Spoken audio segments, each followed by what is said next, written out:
Shalom Aleichem. So one day, please God, my grandchildren are going to ask me, hey, did God speak to us? And I'm going to say, yeah, absolutely, all the time.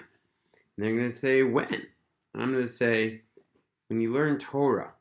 When you learn Torah and you really do it just for pure holy purposes, God speaks to you. So they're going to say, really? Did that ever happen to you, Grandpa? And I'm going to say, yeah, but I might have a hard time remembering all those times because it's happened so many times that I felt like Hashem has spoken to me through the Torah learning.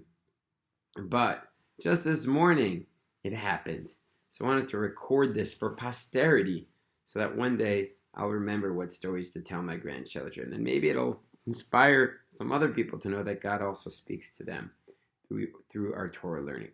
So this morning, I went to pray at the Western Wall at the Kotel, and I finally woke up for the dawn prayers, because I know that's the best time to pray. So I got myself to bed early, woke up at 5:30 in the morning, and I prayed.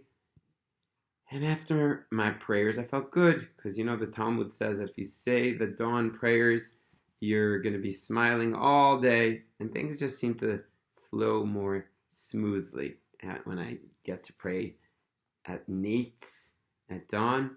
Anyways, I took out my phone, and as I'm walking back from the synagogue, I wanted to learn a little bit extra Torah while I was walking, like it says in the Torah, V'lech techav derech. And I have a chavrusa, a study partner on Sundays, Gary, and so he sent me some the sheets to prepare to learn that we'd be learning in our study session. So I looked at it, and what he sent me was a teaching from Rav Ovadia Yosef, and it was all about checking your pockets before Shabbat, because we don't want to carry on Shabbos, and we don't want to carry muksa, things you're not allowed to touch on Shabbos, things you're not allowed to move on Shabbos. And that's what I'm studying as I walk up, and since I had a little extra time, I decided I'd pop into my yeshiva and, study a little bit and listen to the prayers, maybe get some amens in there. And my rabbi, right, my main rabbi happens to be there at the door. And I always love, if I can find an opportunity to learn with him, I asked him, Rabbi, maybe you have some free time? He also dive in the early dawn prayers. So he said, great. And we opened up Rav Kook. He's an expert in Ein Ayah, a book about Rav Kook. And I sit down, and what's the quote-unquote random topic that my rabbi was reading from? Checking your pockets before Shabbat. Now, of all the laws in the Torah, in rabbinical law, there's got to be thousands. And I happened to turn to that particular law to study with him that I happened to learn that morning. Oh, it couldn't have been more clear, a sign from Hashem that he was watching over even that 2 seconds when I, instead of checking to read more about politics or whatever, I studied a little Torah, and he gave me a little hug, showing me that every piece of Torah is important to him. And so, yeah, Hashem speaks to us through our Torah study. And this is something that, as I mentioned, happens a lot. I'm going to try to document a lot of these stories so I'm not just making them up on some of these podcasts. But let me tell you one more time in my life when I really felt like Hashem was speaking to me through Torah. So about 13 years ago, I was studying in Bar Ilan University, and I loved studying the Bible, Chumash. But in Bar Ilan, like in most academies, they're no worse than any other, but a lot of the professors study from an academic perspective without the perspective necessarily that the Torah is divine.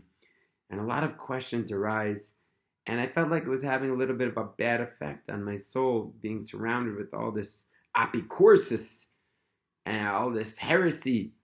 And I always connect to God in my Friday night prayers. I went that Shabbos to Kfar Tapuach to a friend, and in my Shemona Esrei, I said, Hashem, I really would love a sign that that you're watching over me, that the Torah is divine.